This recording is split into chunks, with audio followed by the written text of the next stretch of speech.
everyone, welcome back to the Errant Venture. My name is Steve. I'm Adam. And we have a good one here. I think it's a good one. I'm happy with this title, or not this title, but this topic. And Okay. that is, there's been a lot of Fallen Jedi. I've been watching some of the old stuff that's been coming out on Disney Plus. When I say old, I mean just the stuff that's not current. Right. And I really am a big fan of Rebels. And that's where you get to meet the Grand Inquisitor, who is a fallen Jedi. Well, a lot of the Inquisitors were fallen Jedi. I know, but for the sake of this, I don't care about them. I like the Grand Inquisitor because the Grand Inquisitor actually follows along with the topic. All right, lay it on me. So the Grand Inquisitor was a temple guard who then fell and became the Grand Inquisitor. Haha. And then, at the end of Rebels, comes back to the light. And it got me thinking, especially as, Rebels goes on, after he fights with Kanan. You don't remember that part? I don't remember him coming back to the light side. Yeah, because that's when he fought with Kanan at the, when he was coming back over. He fought with Kanan, and that's when Kanan became a Jedi. You remember he was there? He's wearing his temple guard outfit. You know what? You have a second computer next to you. Why don't you go look that up? I need to look that. Wait, hold on. I need to look that up. I might be wrong. It wouldn't be the first time, but either way, you see him as a temple guard again towards the end of it, and it got me thinking because later on you see Ezra, get tempted. Which of the following Jedi, and these are the only ones that I can think of in canon, that were tempted by the dark side, would have been the most powerful or the biggest threat? Would it have been Luke when he's tempted by the Emperor, Ezra when he's tempted by the Sith holocron, Ahsoka when she's going back and forth with Anakin / Vader, Obi-Wan after Duchess Satine died, or Quinlan Vos in Dark Disciple? And keep in mind, he learned a different type of power. He learned Night Sister power, as well as some other fun stuff. So, which of those group do you think would be the most powerful? The son of the chosen one, or one of the other ones? All right, that's a good one. I'm also looking up, and I cannot see. No, he did not turn back to the light. So you are wrong about that. All right, then. Either way, it still came up with a good topic. Because you're talking about the end of season 1, right?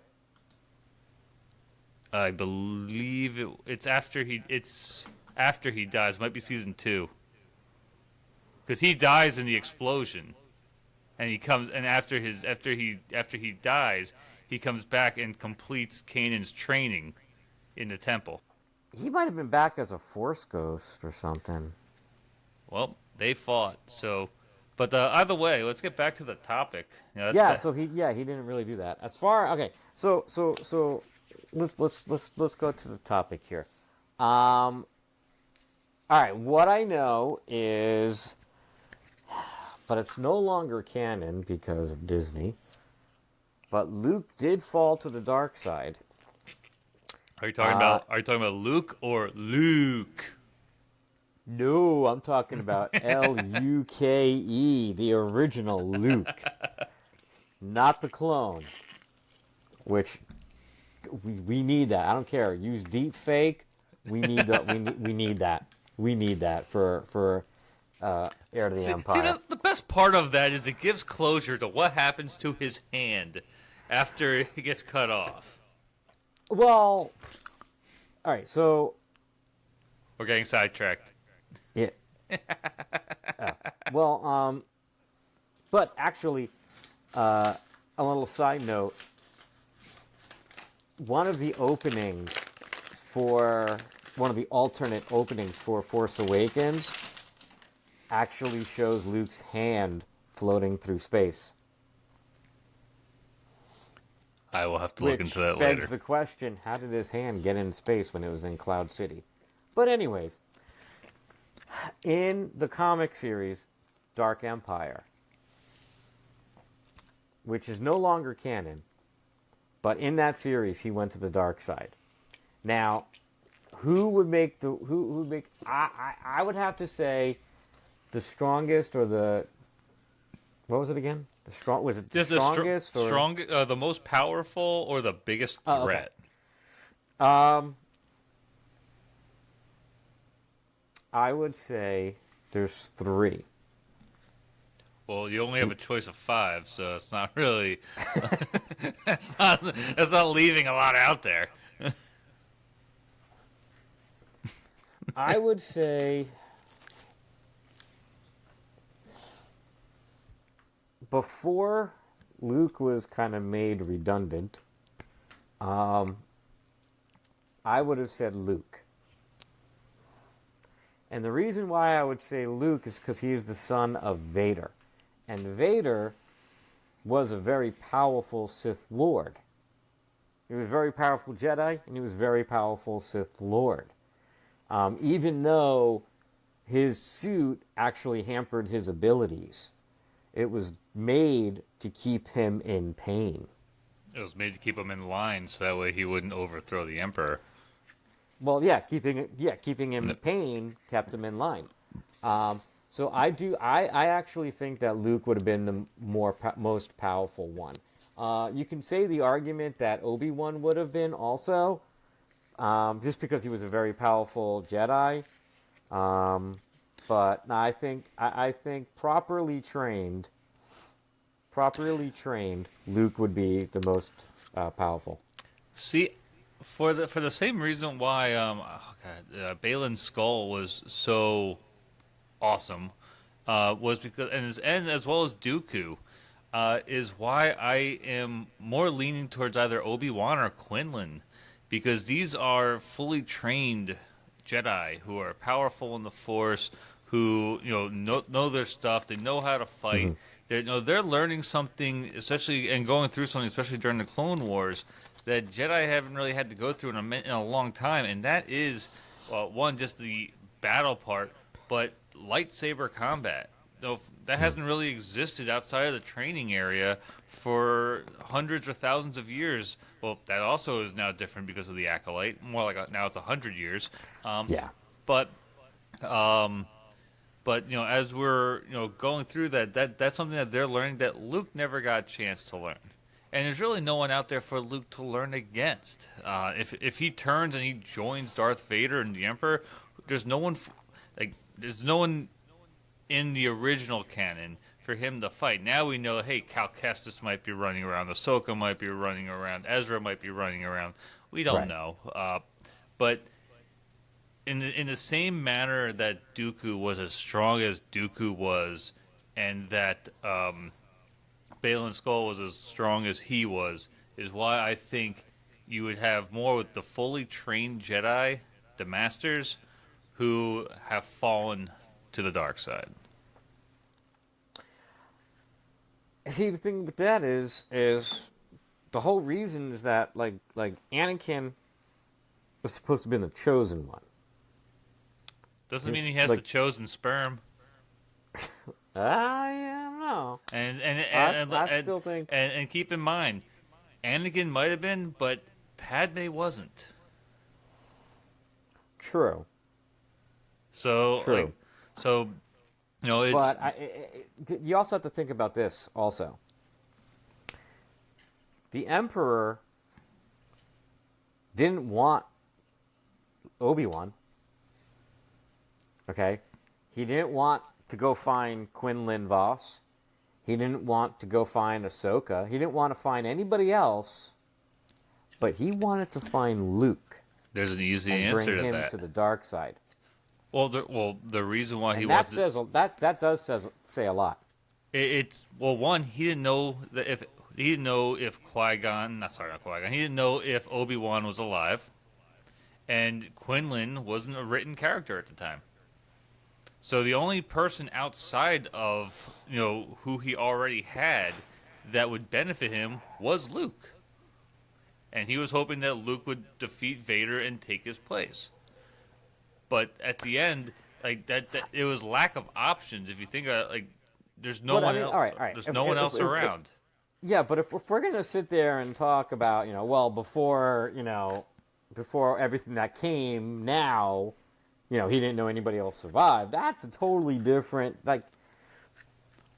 Well, and that's a totally different thing right there. Okay, fine. Then let's make it where he knows everyone's alive.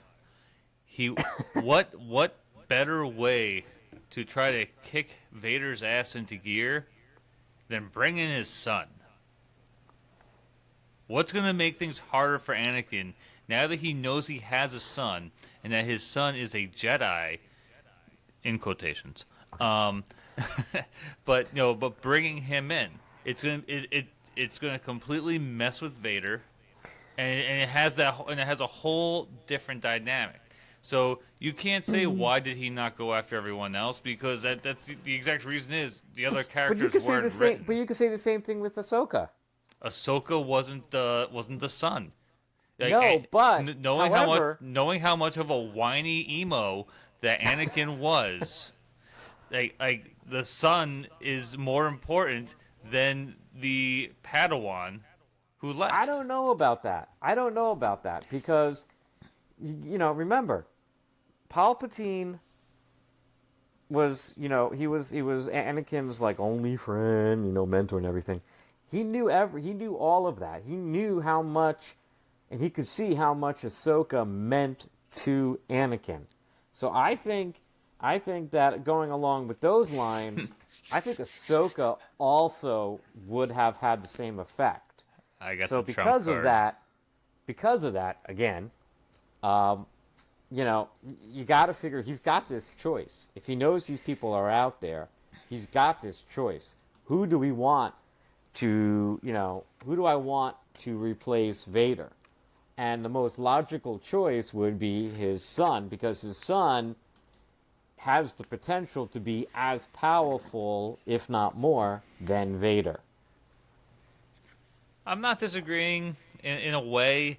I don't think that that's the case, because part of the reason why Anakin was able to get to where he was because of how he still had, a lifetime to learn. Luke was already, was it like 20, 21 at that time? He could finally order a shot. But at that point, he doesn't have that much experience to learn so much.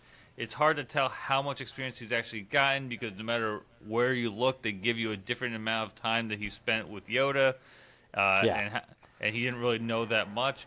So it would have been a big testament for the Emperor to train essentially a brand new person. Like, think of how many years he probably had with Maul.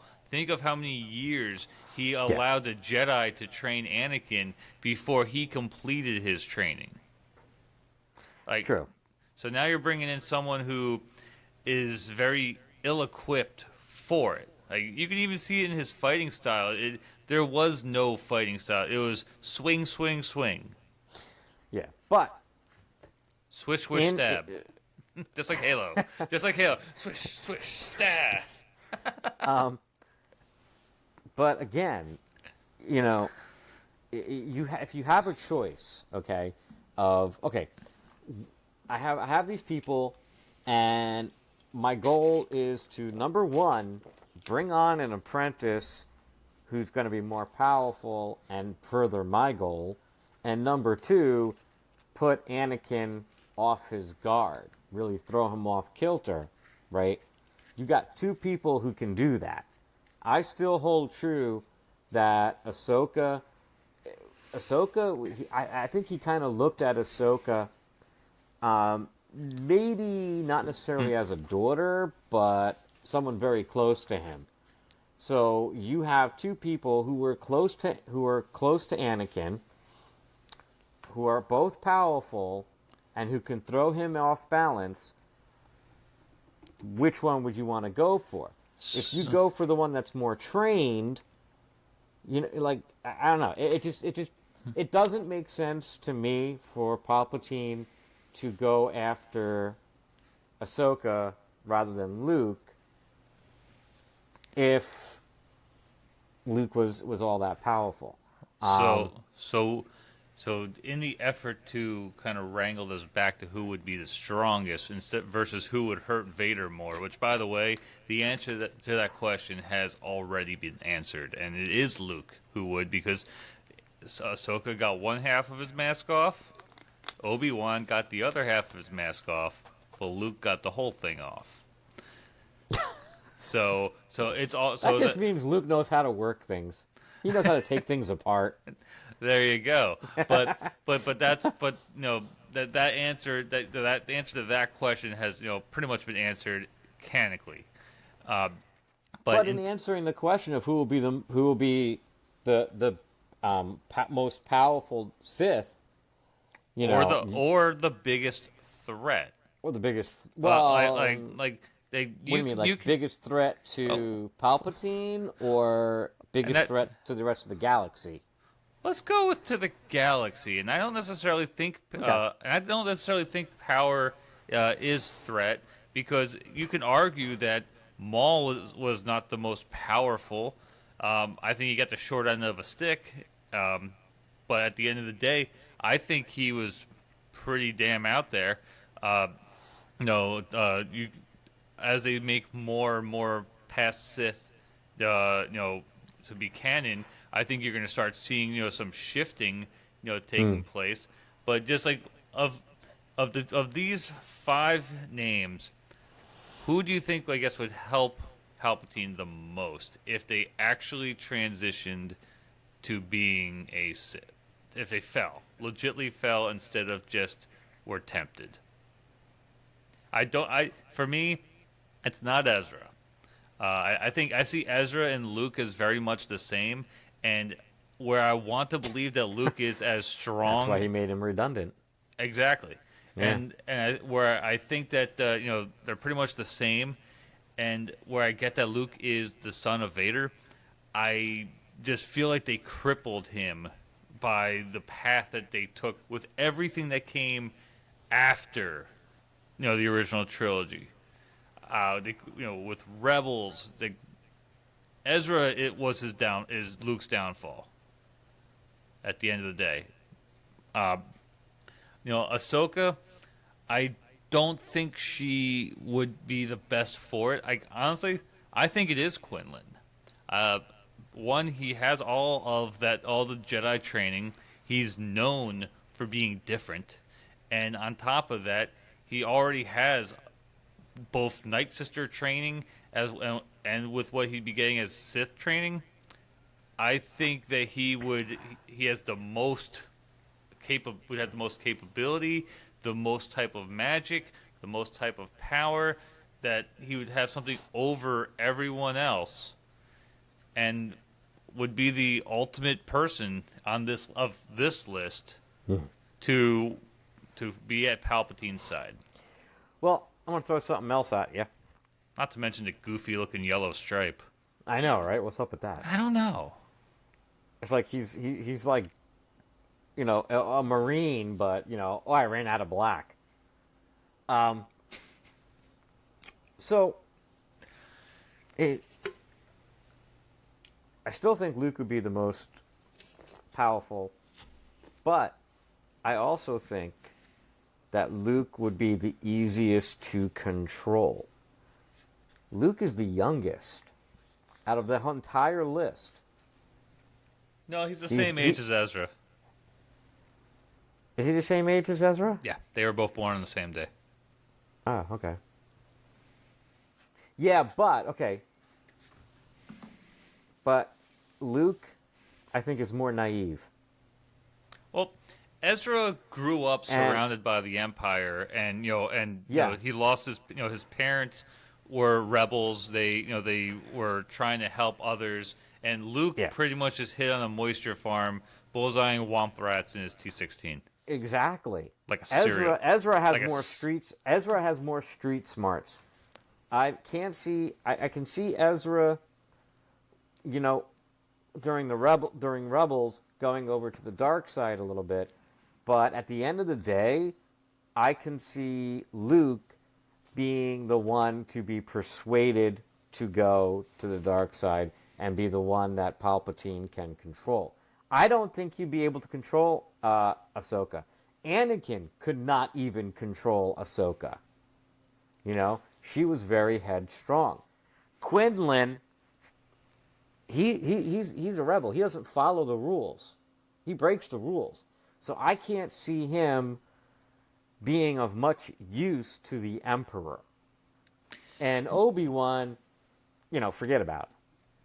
Well, I see Quinlan as he breaks the rules because the Jedi have so many rules. There's so many things that as a Jedi you are not allowed to have, you're not allowed to do, where I feel as a Sith, that's what they're meant for.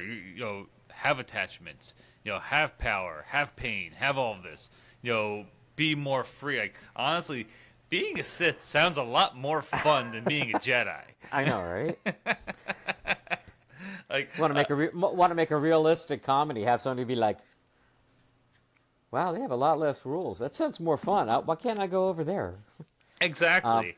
But no, like I think that is because of those reasons why Quinlan would not be able. Like, I don't think the Emperor could control Quinlan.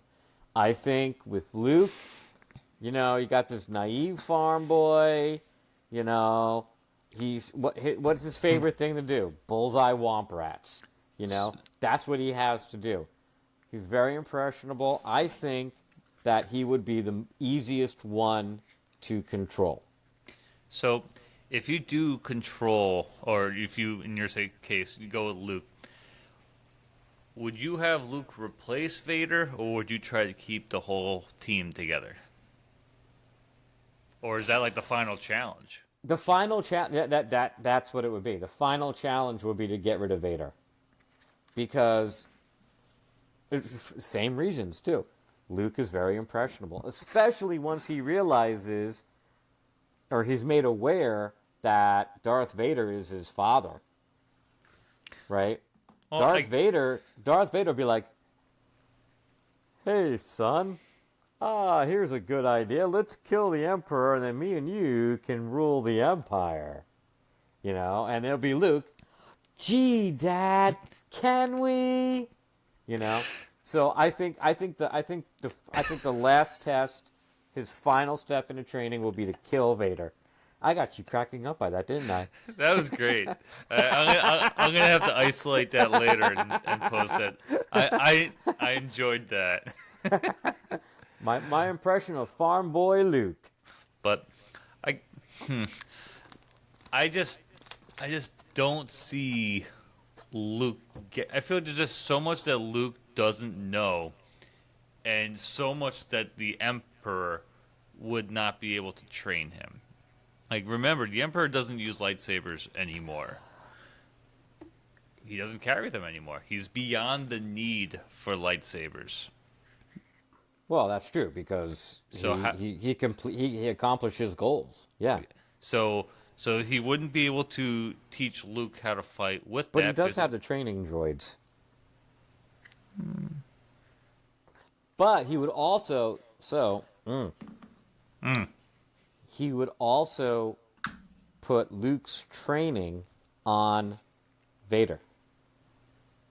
So what I think would happen was I would think that the Emperor would give Luke all of the training that he needs as far as like his Sith education classes, whereas the, "Hey, use the Force, here's a lightsaber," would be for Vader to teach. I think if I drank enough of these during our podcast, we can get a sponsorship. Sure. Like, I have one of these like every single one we do. I have these, but I usually put them. I usually put them in a cup, so I would have to keep them in the bottle or a can to be like, today's episode. We'd have to get the ones from Disney. Oh, was it like was it? Well, they have the Marvel cans now, and Marvel's part of Disney. But you gotta do like the tab commercial.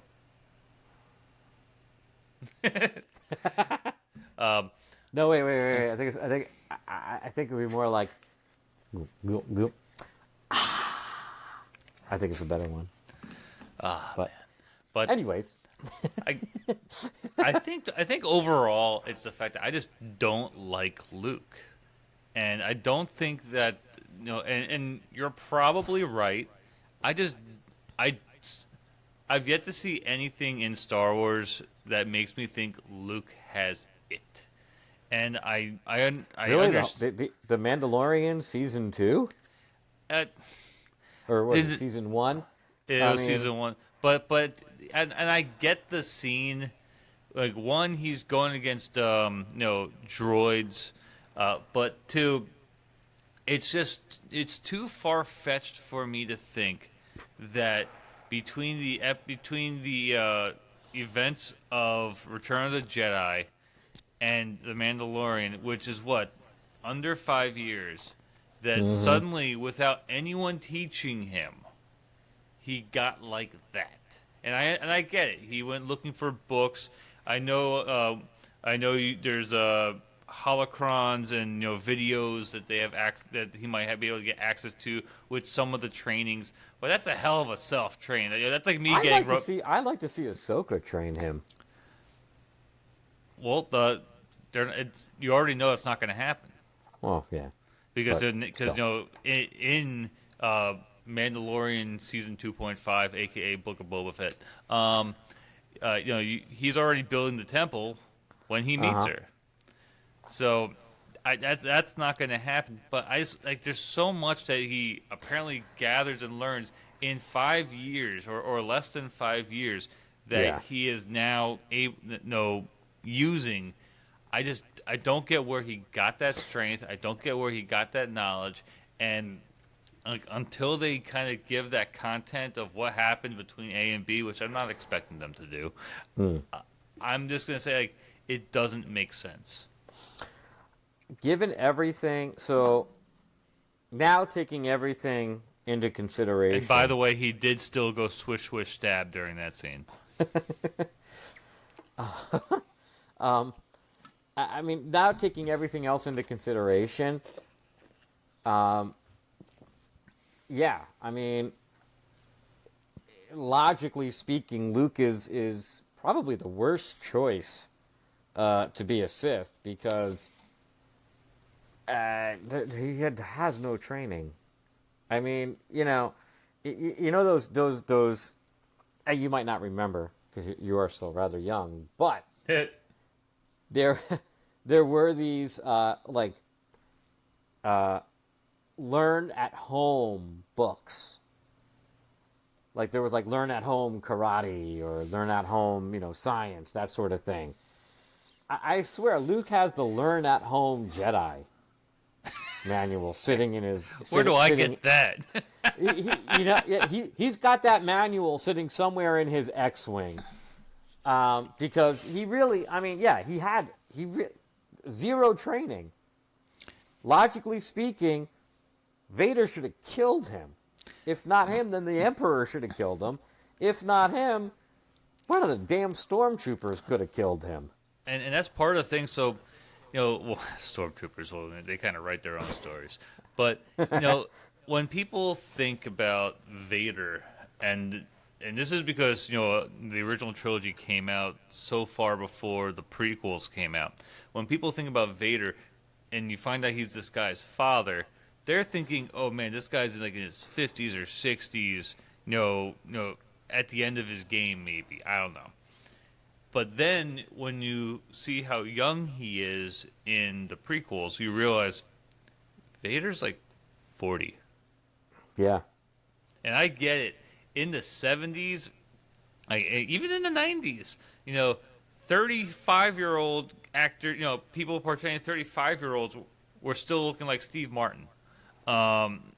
So, age groups are I'm almost 40, and I get told all the time I look like I can pass for 30. And I just tell everyone, I give a pat on the back, offer them $10 and keep going. Yeah. I get told I can pass for 40. There you go. You And know. so especially when you compare to like you watch movies like that guy's supposed to be this age. Like, look at the dude from 90210. He paid Oh, yeah, I was gonna say, can we talk about 90210? I mean, they're supposed to be teenagers, yet every single one of them looks to be in their 20s, mid 20s. But Well, wasn't the one guy like 40? no, I thought the one dude was like a lot older than the rest of them. he was. Yeah, yeah. I'm terrible. I think it was Luke Perry. Yes. I think, I think he was in his 30s. That's still creepy. Yeah, it is. But I mean, yeah, like when when the original trilogy came out, I guess we didn't know how old Anakin was when he turned to the dark side. So we really kind of feel, especially when he took the mask off, Yeah. that he was in his like 60s or even older, especially given the movements, because in the original trilogy he wasn't moving all that quick. No, well, and that's just the style of storytelling, and Yeah. but that's part of it. So, now that I'm closer to that age group, it surprises me, especially like, when I watch the remake of the scene between Vader and Obi-Wan, and how accurate I feel that should be. Oh yeah. It makes me think that Vader should not have been portrayed as weak as he was in Return of the Jedi, and that goes along with your point. At least without some explanation, like there could have been an offhand explanation, about the fact that his suit is really slowing him down and hampering him. Like maybe it's something as simple as the Emperor has a way of doing something with the suit, at will. Like, hey, I only want this dude to have 80% of his current power. Yeah. And yeah. But like on a remote, like he can kind of like adjust it. How it's supposed to keep him in pain. Maybe now it's increasing the pain. Maybe now. Yeah. I mean, we know that Anakin has no arms or legs. I thought he had one arm. No. Because wasn't he like crawling back up? He was. He was crawling back up with his original mechanical arm. Right. Because remember, Dooku chopped it off in Attack of the Clones. Yes. So he didn't have any of his arms or his legs. So it's very possible that the Emperor went to the dollar store to grab the parts for his legs, and that's why he can't move very fast. He got his arms and legs from Watto. Yeah, seriously. Oh, you want the discount? Here we go, baby. I got it for you. I can't do Watto. I can't do his voice. I can't do Watto, but yeah, I can just see him like, hey, here about the this right here. We got Are you gonna sell me a pizza when you're done? I know. I told you I cannot do his voice. But I can't. I got to work on that. On that. That's your homework for next week. All right, there we go. But I mean, like, yeah. So I really think that, and the other thing that we have to the only thing we have to think about is, would the Emperor really want someone who is very powerful? I think no. I think his, because you got to think about it. If he gets somebody like, let's say he did get Anakin. Anakin did not lose his arms. He still has that one mechanical, and that's it. He wasn't burnt. There's a possibility that Anakin could have grown so strong that he would have killed the Emperor. So with that in mind, why would he want Luke? Why would he want to risk, someone who could potentially be everything that Anakin was supposed to be? I get how naive Luke was, but you're essentially putting him in the same spot. True. That is the wall I have hit with that. Like in my mind, if Obi-Wan fell, he would be very much like Baylan Skoll. Okay.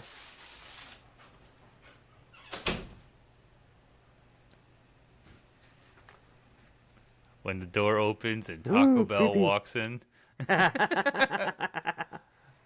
But here's the thing. I asked her to pick me up one taco. and there's 4 over there. Thank you. Good job, Lauren. But Tell her I said that. will do. Adam says thank you and good job. But I feel like Obi-Wan falling would be kind of along the lines of a Dooku or a Baylan Skoll. Now the Dooku part, you don't see Baylan Skoll working with, obviously Palpatine for obvious reasons, but Right. Dooku had all that education, had all that training, and that He made was him a fully fledged Jedi. yeah, but that's what makes him like. But he was also a placeholder, and I think that Obi-Wan would have essentially bring the same things to the table. Like, he might not be as good with the lightsaber as Dooku is, because Dooku is known of being one of the best ones out there. But I think that he would definitely be a very successful ally for Palpatine in that situation because of everything that he knows and everything that he could do. And if you can get someone like Obi-Wan to be in that position, is there any character in Star Wars that is more loyal than Obi-Wan? Well, there's two. Oh man, now there's 2 things I gotta say. Damn it! I mean, but you see, here's the thing, though. I would think Obi-Wan would be more powerful as a Sith, like too powerful for the Emperor to control. So, from what that's my thing. So, from what I've gathered from just some of the things that I've read and some of the things that I've watched, he is not considered a super strong Jedi. Like, he's considered average. He's smart. I always thought he was considered more than average. I thought he was one of the greats. Well, he's one of the greats in the sense of, he's smart and, he runs around and gets things done. But in terms of how strong he is, he knows how to introduce himself. Well, hello there. Exactly. He can make an entrance. But he's not known for being a strong Jedi. Like, he's not Mace Windu. But, and not only that, think about whenever you see him outside of the fight at the end of Revenge of the Sith. Think of any time you've seen him fight a Jedi or a Sith, unless he's tapping into that anger like he did against Maul, he did not do well against Dooku whatsoever. So, here's the thing. You're actually wrong about that. I think this might be one of those... Obi-Wan, and this is... I'm going by Wikipedia. Okay? Obi-Wan is one of the most powerful Jedi to have ever lived. He is the best defensive duelist in galactic history, according to Mace Windu, and numerous fact books. He had a low sensitivity to the Force, but mastered it to his fullest potential, worshiping the Force, as opposed to bending it to his will.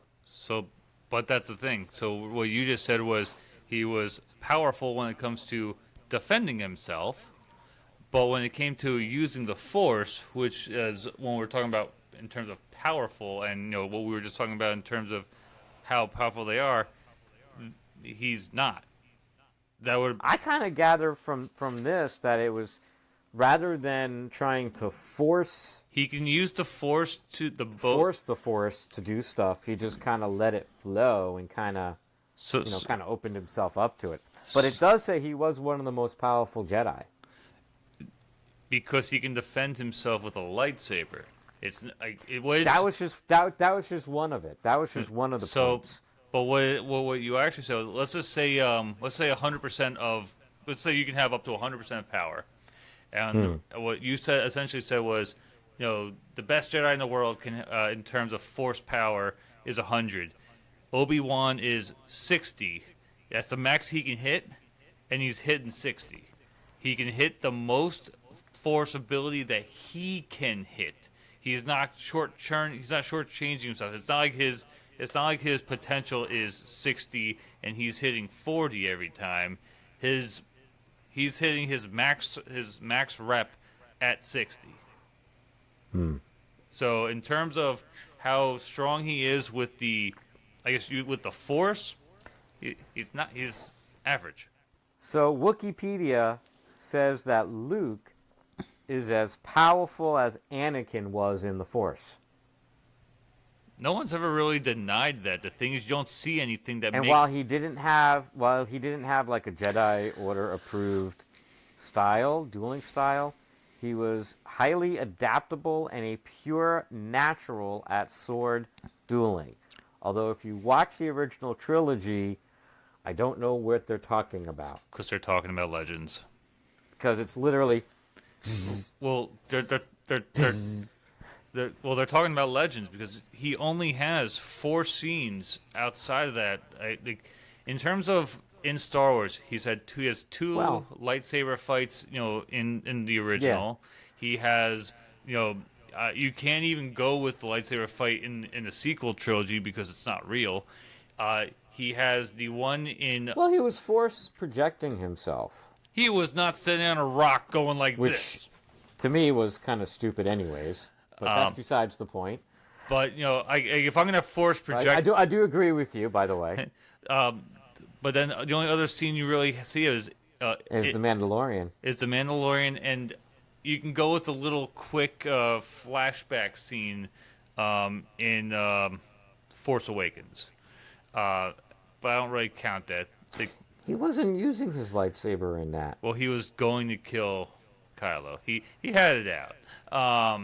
But so you don't really see him using. Han had it out to cut open a tauntaun, so Well, there you go. He was more successful. But going off of what is canon, and like I said, you can go. You can't. I don't trust books when in this.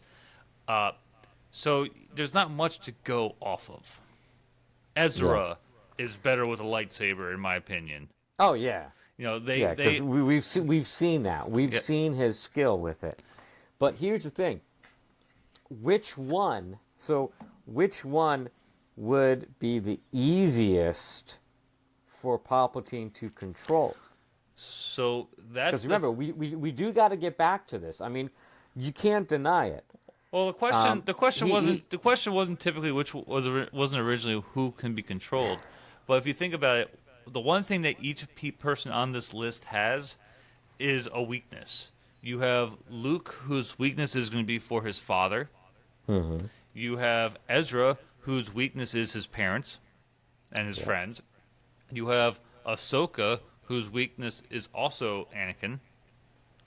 You have Obi-Wan, whose weakness is 1, the Order, 2, and everyone's weakness seems to be is Anakin. Yeah. And then you have Quinlan, whose weakness is just like you said, uncontrollable. And he's in love with Ventress, depending upon when this is taking place, if she's alive or not. Right. But then again, she has to be alive, otherwise we're not talking about Vader being his bodyguard. We're talking about Dooku. Right. But I mean, I just as far as who will be the most powerful Sith out of that list. Yeah, let's do a rundown. We're getting a little lengthy on the tooth of this. Yeah, I see that. All right, so let's go through it. Obi-Wan, strong or weaker in the Sith as a Sith? Well, I think all of them would be stronger as a Sith. I think just Sith are generally stronger than Jedi. I see that everyone's going to have their max potential regardless, but I see, because this is also where Quinlan comes into play. Quinlan, I think, is held back by all the rules that the Jedi have, and that's why he breaks them. I think as a Sith, where there aren't as many rules, he's not going to be able to. There's nothing for him to break. He can actually live. Ezra doesn't have the rules. Well, Ezra's also being trained by a non-master. But he's still... I mean, let's face it, he was better trained than Luke. Well, that doesn't take much. Yeah, that's true. But, Ezra, he does have rules. Kanan's trying to instill in him the rules the entire time. So he does have, something to go to, fall back on. But he also has a master with him every day. Yeah. He's learning directly from someone. Hi, Casper. You hear him? Yeah. I would say how much of the rules of the old rules did Kanan try to teach Ezra? Because you got a lot of the rules that the Jedi had were a bit ridiculous. Like, so, I mean, you can't love anybody, and you can't own anything. So you can't really go based on it, because you gotta remember, as Kanan, fled for his life at the age of 14, I think it was. Yeah. So he was nowhere near done learning himself, and he went on the run. He had to hide himself. Yeah, but at 14, if you don't know the rules, you're in big trouble. No, you are, but there's still so much more to learn. So and you're still trying to ingrain that into your life. And I just realized I think there is a time I would think where Cal Kestis is also tempted, but we'll just leave him off this for now. But so I personally think, like, if I'm going to knock some names off of this list, to me, Luke is off the list, Ezra is off the list, and Ahsoka is off the list. And it's not that I don't think Ahsoka would be good in that position. I can't see her in it. But if you really want to go based on everything, one, she also did not finish her training. You can say she got very close to the end. Yeah. But you never really see how strong she could be. You start to see a little bit more, like when it comes to dual wielding and fighting, at the top. Yeah. But when it comes to being smart, they especially when it comes to this, I feel like with the Ahsoka series, they tried to make her seem more arrogant versus smart. Like, here's a smart person who knows they're smart and has to, put it out there for everyone else to see it. We never really specified, as I'm realizing now, towards the end. Only 48 minutes in.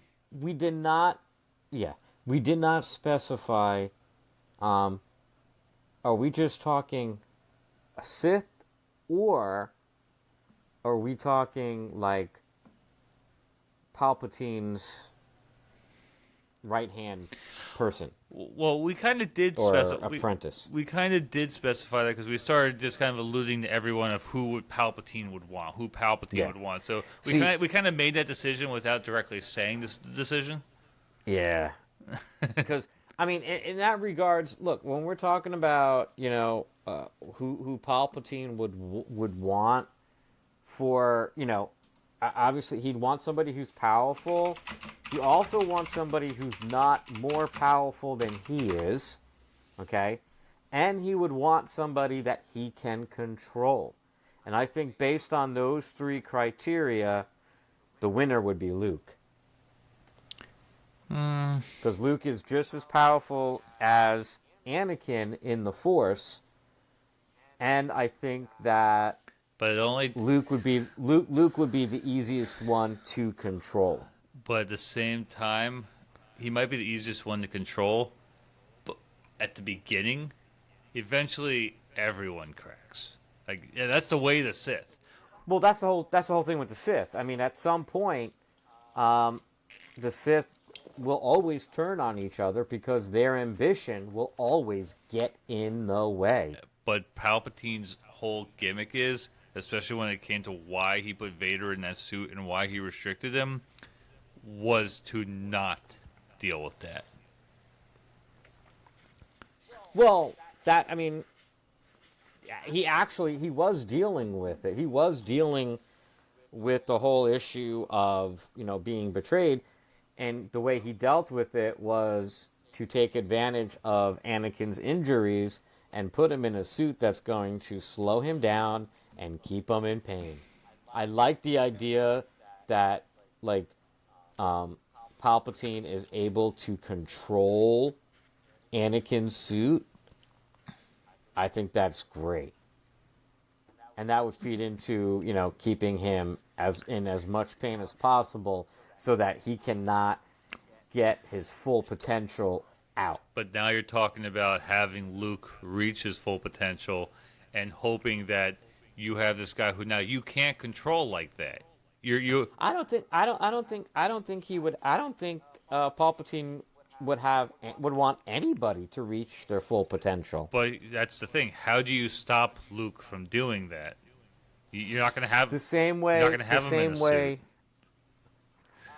You would keep him by not teaching him everything, by limiting his training, giving him more than the mail-at-home book he got, but less than, say, a fully trained, Sith. I still think he's going to get... And I think that's the same thing with everybody. I still think he's going to get there, because if you think about it, like, I know Dooku got to his strength because he was, a Jedi master for so long, but you got to think there's probably a lot of the same resources out there that, for the Jedi that there are for the Sith, and considering the fact that he doesn't have to be in hiding, it allows him to be able to be freer than everyone else, would have been at that time.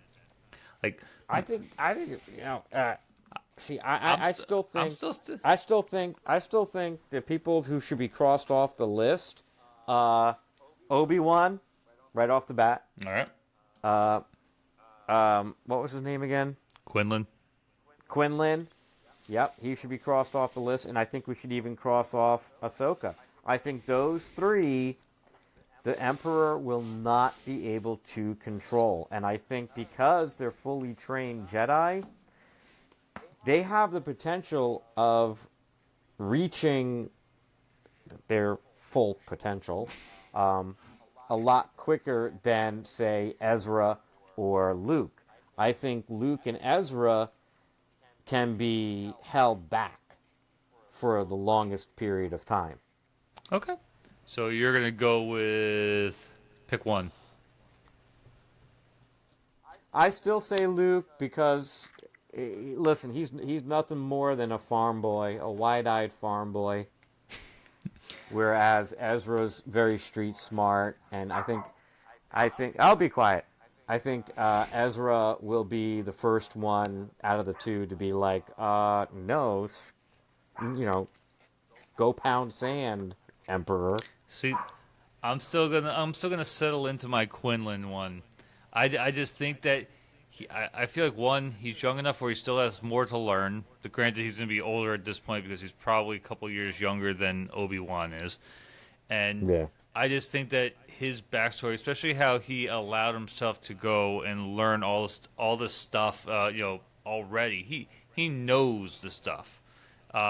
He has extra. I get it, that goes to that goes to my point. That goes your, but I don't see it the same way. Okay. You're here trying to think of someone who Palpatine can control, and I'm trying to think of someone. Yeah, I'm trying to think of someone who would be a better ally. So, but you got it. But like, I'm thinking, as the Emperor, he's, cause no matter what, Palpatine is not dumb. He's super smart because he was able to stay hidden for so long. He was playing that long game. It's all about making things. It's all about clouding the Force. What's the last thing you want? The last thing you want is for somebody to come along who's more powerful than you and kick you off. Well, eventually it's going to happen either way because in canon, even still, they don't have a way to make Palpatine last forever. He's going to continue to get older. He's going to continue to get more decrepit. And someone's going to stand up. Like, think of all the Clone. Yeah, but he had to be attached to that device. The only way that he would have been able to. Did they ever explain? I don't think they ever explained on screen. Not on screen. I think because I know they said because I'm old, I'm decrepit, I gotta be attached to this, but I don't think on screen they explained. He needed to kill Rey, or Rey to kill him, to get her life force somehow to make it where he could leave. That the clone body could not tolerate the force, and it was breaking apart. Yeah. That's why he was. And that was actually something. Sorry to interrupt, but that was actually something that they had in Dark Empire too. In Dark Empire, they kind of establish that the dark side of the Force is so powerful, it takes such a toll on a person's body that it really ages them quicker. Oh yeah. So I'm glad they kept that in. No, at least part of that. And it absolutely does, and that's why without having his actual body, like you gotta remember, clones, their bodies are, unless it's a something like Omega or Boba Fett, where they're allowed to, whether they're unaltered and they're going to age naturally. That's fine. But if they're trying to make these bodies, ready for when the Emperor is ready, they might be, speeding up the process like they do with the clone troopers, and those bodies might not tolerate the Force as much. Yeah. So, yeah. All right. So the final answer you had was Luke. The final answer I have is Quinlan. I do enjoy when we don't agree. I think it makes it more fun of a conversation. But I think it's getting a little late. Oh yeah, it's definitely getting late, and I got all those tacos that mysteriously appeared behind me. So I think this is a good spot to end it. I hope you guys enjoyed the episode. Leave a comment below. Don't forget there you go. Don't forget to leave a comment. Leave a comment below. Who do you think would be, of all the Jedi that were in canon, that were tempted to the dark side, who just tempted but did not go? Who do you think would be the more powerful or bigger threat, the better Sith of that group? And we're talking Luke, Ezra, Ahsoka, Obi-Wan, and Quinlan Vos. We left Cal Kestis out of it, but oops. So leave your comments below, and maybe we'll bring this topic back up one day in the future. But don't forget to like us on social media: Facebook, Instagram, Twitter, YouTube, all that fun stuff, TikTok. And I call it TikTok. And we'll see you guys on the next one. I'm Steve. I'm Adam. Go for it. May the Force be with you. Have a good one, guys.